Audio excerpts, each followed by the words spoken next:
마태복음 28장 마지막에 보면 예수께서 제자들에게 명령하시기를 너희는 가서 모든 족속으로 제자를 삼아 그 아들과 아버지와 아들과 성령의 이름으로 세례를 주고 내가 너에게 분부한 모든 것을 가르쳐 지키게 해라 라는 마지막 명령을 주시죠.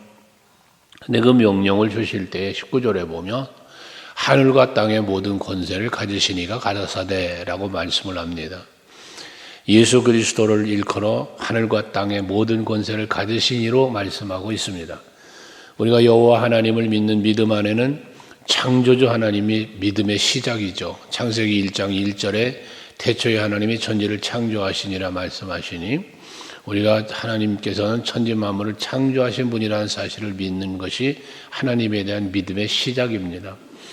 창조주 하나님을 믿는다는 것은 모든 만물의 주인이 하나님이심을 믿는 것이죠. 그래서 하늘과 땅의 모든 권세를 가지신 하나님을 우리가 믿는 것이라 말씀입니다. 그래서 생사화복을 주관하시는 하나님이시다는 말씀을 하고요.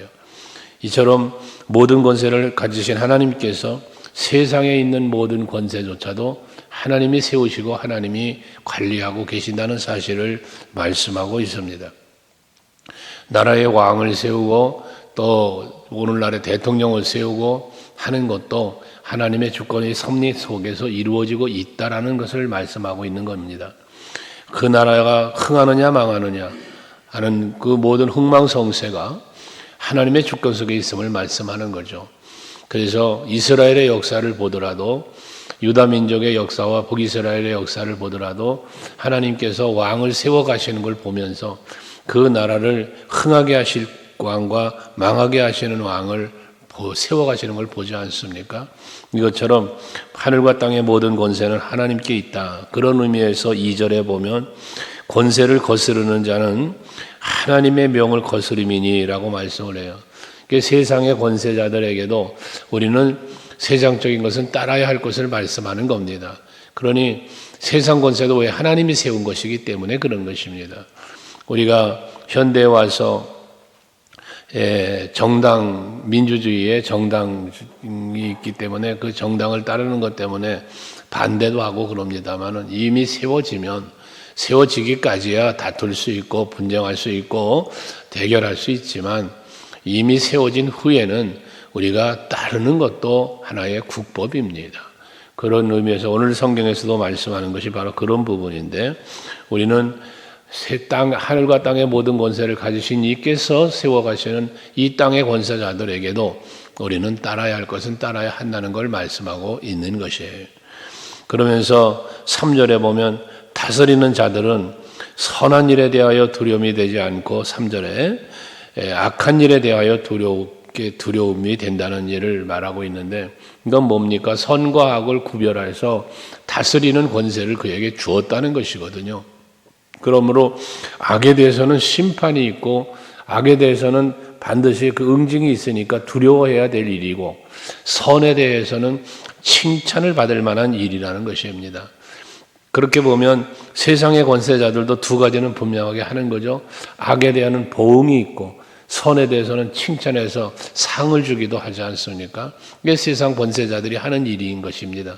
하기에 우리 세상의 권세자들뿐만 아니라 우리들도 마찬가지 선과 악이 있는데 그 가운데 우리는 선을 행하는 자가 되어야 하는 것이죠.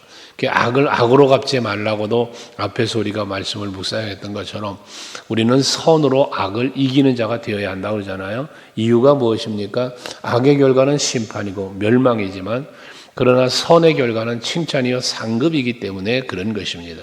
항상 우리 그리스도인들은 언제나 선으로 악을 이기면서 선을 행하기에 힘쓰는 우리 모두가 되어야 할 이유인 것입니다. 그래서 5절에는 말씀하기를 그러므로 복종하지 아니할 수 없으니 진노 때문에 할 것이 아니라 양심을 따라 할 것이다 라고 말씀하고 있습니다. 진노가 무서워서 악을 행하지 않는 게 아니라 우리의 마음속에 있는 양심을 가지고 판단하여 악을 행하지 말고 선을 행하여야 된다는 것입니다. 악을 행하면 하나님의 진노가 있다. 권세자들에게 진노가 임한다. 심판이 있다. 그것 때문에 악을 행하지 않는 게 아니라 선한 양심을 가지고 행하여 우리가 악을 행치 말고 선을 행해야 된다는 말씀이거든요. 특별히 여기 양심을 따라 한다라고 하는 양심은 선한 양심을 말하는 것으로서 이 선한 양심은 어디서 오는 겁니까? 우리 마음속에 있는 모든 생각과 마음에 품는 생각들을 선한 마음으로 선한 양심으로 품으려면 성령으로 내가 충만해지지 않고는 이루어질 수 없는 양심입니다. 예수의 영이 내 안에 계셔야만 선한 양심을 품는 겁니다. 사도 바울은 빌립보서 2장에서 말씀하잖아요. 너희 안에 이 마음을 품어라. 그 마음이 예수의 마음이라 그랬잖아요. 그 예수의 마음을 품어야 겸손한 마음, 온유한 마음, 선한 마음이 이 안에 있게 되어지는 것이거든요. 성령의 열매를 갈라디아서 5장에서도 말씀하는 것처럼 우리가 성령을 충만하게 받으면 그 성령의 충만함으로 인하여 사랑과 희락과 화평과 오래 참음과 그 9가지의 열매들이 우리 삶 속에 맺어지는 것이죠. 그게 바로 선한 양심이 되는 것입니다. 그러므로 여러분들도 선을 행하기 위해서는 선한 양심을 품어야 할 터인데 그 선한 양심을 품기 위해서는 예수가 내 안에 계셔야 하고 성령이 나를 다스릴 수 있도록 하시는 것이 선한 양심을 품는 거요, 선하게 살아갈 수 있는 비결이라는 것입니다. 그러면서 6절과 7절에는 세상의 권세를 따르며 세상의 법도 지켜야 될 것을 말씀하고 있는데 바리새인들이 예수님께 묻잖아요. 가이사의 것은 가이사의 그 세금 내는 것에 대해서 질문을 할 때 가이사의 것은 가이사에게 바치고 하나님의 것은 하나님께 드려라 라고 답변을 하지 않았습니까? 그 말씀에는 무엇의 의미가 있습니까? 세상 법도 지켜야 할 것을 말하는 거죠. 세금에 대해서 말할 때 예수님께서는 베드로를 시켜서 큰 물고기 입에서 3개를 가져오게 하셔서 세금을 내도록 그렇게까지 하셨지 않았습니까? 이것처럼 세상 법도 복이라는 것이죠. 그렇다고 세상 법만 따라가는 게 아니라 하나님의 법도 있는 거니까 그 법을 다 영적으로는 하나님의 법을 또한 세상으로는 세상의 법도 지키는 것이 그리스도인의 모범된 삶이라고도 할 수 있는 거예요. 종교적인 이유를 빙자해서 여호와의 증인 같은 경우는 군대를 안 가잖아요. 군에 가지 않는 것도 자기들의 종교라고 해서 교도소에 갈지언정 군대를 안 간다. 그게 대체복무를 법으로 만들고 이런 일도 있었는데 이런 부분들이 잘못된 것들이 많이 있죠. 우리는 예수를 믿는 사람으로서 예수를 믿고 하나님을 따르게 살아가는 삶을 살되 세상의 법을 어겨가면서까지 할 수 있는 법, 물론 우리의 복음과 진리를 벗어나는 세상 법을 따르라는 말이 아닙니다. 정당한 세상의 법을 따라가되 우리는 진리 안에서 진리를 지키고 예수 안에서 말씀 안에서 선한 양심을 품고 살아가야 할 것을 말씀하고 있는 겁니다. 그러면서 8절에서 이하에서는 사랑에 대한 말씀을 하고 있는데 피차 사랑의 빛 외에는 아무에게든지 아무 빛도 지지 말아라 해서 사랑에 대한 것을 말하는데 여러분 우리가 사랑에 대해서는 10절에도 말씀하고 있습니다만 사랑은 모든 율법의 완성이다 라고 말씀하는 것처럼 사랑은 율법의 완성입니다.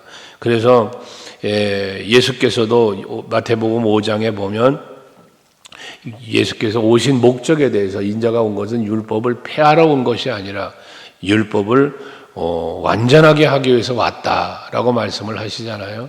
이것처럼 우리에게 주어진 모세의 율법을 9절에 나열하고 있는데 모든 율법은 살인하지 말아라, 간음하지 말아라 등등 주신 그 모든 인간 관계 속에 주신 모든 말씀은 10절에 말하는 것처럼 이 모든 9절의 마지막에 보면 그 모든 율법은 율법 안에 사랑이 다 들어있다는 거예요.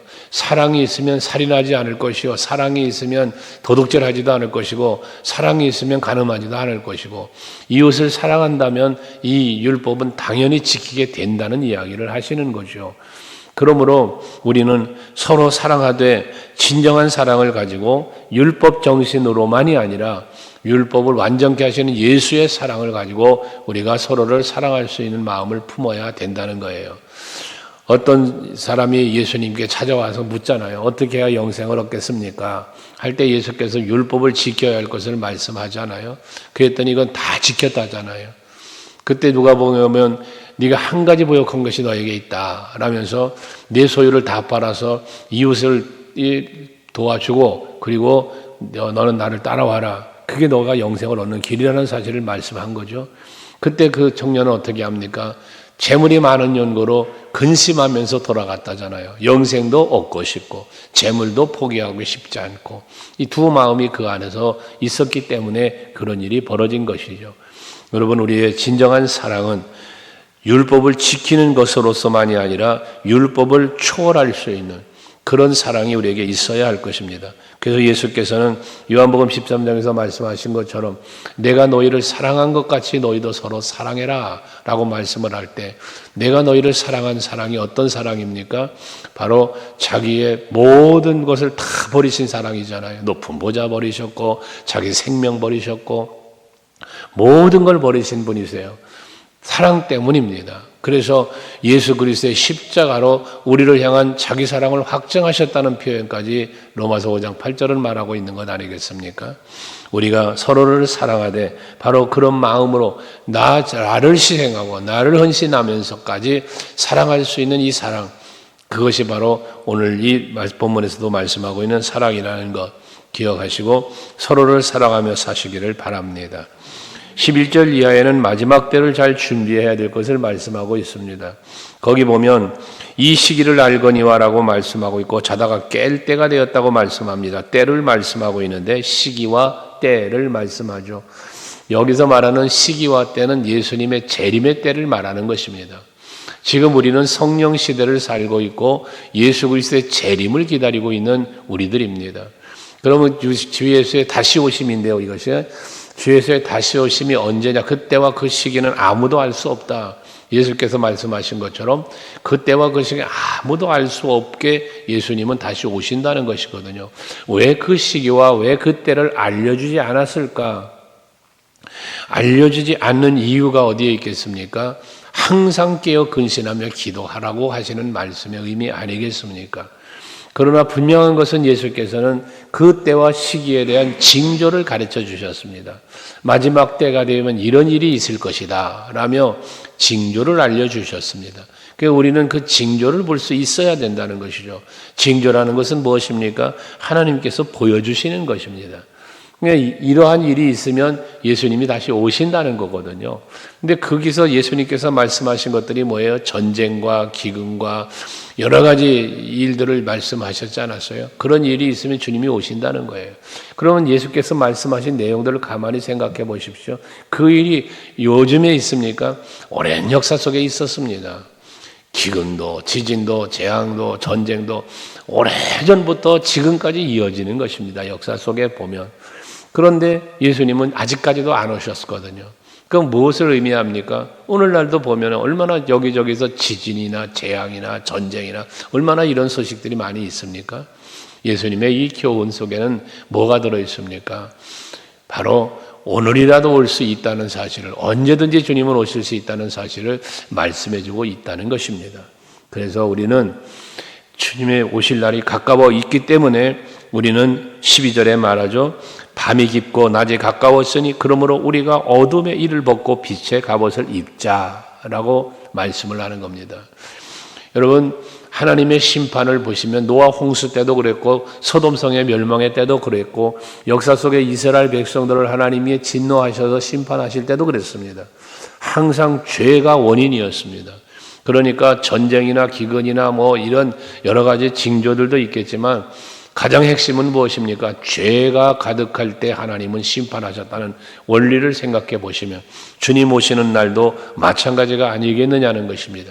하기 때문에 노아 시대 홍수로 심판하실 때 노아와 그 가족은 하나님이 살려주시잖아요. 소돔성의 멸망할 때 롯과 그 가족은 살려주시지 않습니까? 여러분, 그렇습니다. 오늘날도 주님 오시는 심판의 날이 임할 때에도 마찬가지인 것입니다. 빛의 갑옷을 입은 사람들은 살아나는 겁니다. 그들은 바로 하나님 앞에 서는 자가 되어지는 것이에요. 요한복음 19장에서 말씀하는 것처럼 성도들의 옳은 행실, 희고 깨끗한 세마포를 입은 자들이 하나님의 보좌 앞에 섰다고 말씀하지 않습니까? 그건 성도들의 옳은 행실이라고 말하는 것처럼 이제 우리가 마지막 때 주님이 언제 오실지 모르지만 어둠으로부터 벗어나서, 어둠의 죄잖아요. 죄로부터 벗어나서 이제는 오직 예수 그리스도로 옷 입고 성령으로 충만한 삶을 살 때 빛 가운데 사는 삶이 되고, 그게 곧 빛의 갑옷이 되는 것이죠. 그것이 곧 하나님 앞에 설 때에 부끄러움 없이 서는 그러한 모습이 되어진다는 것입니다. 그럼 빛의 갑옷을 입는 것은 결국 무엇이냐? 우리의 삶의 모습인데 13, 14절에 그 삶의 모습을 말씀하시기를 낮에와 같이 단정히 행하고 방탕하거나 술 취하지 말며 음란하거나 호색하지 말며 다투거나 시기하지 말고 라고 말씀합니다. 버릴 것들입니다. 행하지 말아야 될 것들을 말하는 것이죠. 이게 어둠 속에 있는 것을 말합니다. 거기서 나와야 됩니다. 그리고 뭐에 14절에 오직 주 예수 그리스도로 옷 입고 정욕을 위하여 육신의 일을 도모하지 말아라 라고 말씀합니다. 결국 오직 주 예수 그리스도로 옷 입는 것, 이게 바로 빛의 갑옷입니다. 예수께서 이 땅에 오심을 요한복음 1장에서 말씀하시기를 참빛으로 오셨다, 빛으로 오신 예수를 말씀하지 않습니까? 함으로 우리가 예수 그리스도로 옷 입는다는 것은 무엇을 말합니까? 그 사랑을 우리가 마음에 간직하고, 예수 그리스도께서 이 땅에 빛으로 오셔서 뭐 하신 거예요? 죄를 용서해 주신 거잖아, 우리의 죄를. 우리는 회개하는 삶을 살아야 된다는 거죠. 죄와 멀어진 삶을 살아야 할 것을 말씀하고 있는 것입니다. 오늘도 하루를 살아가실 때에 예수 그리스도로 옷 입고 세상의 모든 정욕과 욕심 다 벗어버리고, 그리고 오직 예수 그리스도의 마음으로, 그리스도의 사랑으로 오늘도 하루를 사셔서 하나님께는 기쁨이 되는 삶이 되고, 여러분에게는 또한 선을 따라 삶으로 인한 칭찬받을 만한 하루의 삶이 되시기를 주의 이름으로 축원합니다. 기도하시겠습니다.